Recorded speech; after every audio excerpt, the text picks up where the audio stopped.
भारतात गाडी चालवणं एक आव्हान आहे, पण सुरक्षितपणे कसं चालायचं? चला पाहूया. म्हणजे कधी काय समोर येईल काही सांगता येत नाही. मग अशावेळी स्वतःला सुरक्षित कसं ठेवायचं? सगळ्यात आधी भारतीय रस्त्यांवरची रोजची परिस्थिती समजून घेऊया. याचाच अर्थ इथे गाडी चालवणं म्हणजे फक्त एक कौशल्य नाही, तर ती एक जीवनरेखा आहे. आता यामागची आकडेवारी ती तर आणखीनच धक्कादायक आहे.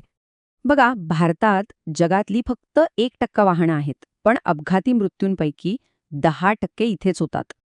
आणि फक्त लेन न पाळल्यामुळे एका वर्षात तब्बल 8,122 मृत्यू झाले. मग प्रश्न येतो की या सगळ्यातून सुरक्षितपणे मार्ग कसा काढायचा? उत्तर हळू गाडी चालवणं नाही, तर जास्त हुशारीने आणि सावधपणे चालवणं आहे. यालाच म्हणतात डिफेन्सिव्ह ड्रायव्हिंग, म्हणजे चूक दुसऱ्याची असली तरी अपघात टाळता आला पाहिजे. आक्रमक आणि बचावात्मक शैलीतला फरक बघा. एकात धोका आहे तर दुसऱ्यात सुरक्षितता. ठीक आहे, मग ही बचावात्मक मानसिकता प्रत्यक्षात कशी वापरायची? काही सोपे मार्ग आहेत. हे 3 नियम पाळा. पुढे स्कॅन करा, सुरक्षित अंतर ठेवा आणि स्वतःला दृश्यमान ठेवा. लाईटचा योग्य वापर महत्वाचा आहे. हाय बीम फक्त रिकाम्या रस्त्यावर, गर्दीत नेहमी लो बीम. आणि या काही सवयी तर अगदी जीव वाचवणाऱ्या आहेत, कायम लक्षात ठेवा. शेवटी एक महत्त्वाचा मुद्दा, नियम मोडल्यास आता मोठी किंमत मोजावी लागते. नवे दंड बघा.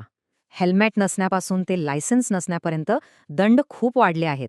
म्हणून लक्षात ठेवा, रस्त्यावर बरोबर असण्यापेक्षा सुरक्षित राहणं जास्त महत्त्वाचं आहे. तर मग विचार करा, रस्त्यावर मोठा बदल घडवणारी अशी कोणती एक सवय आजपासून लावणार?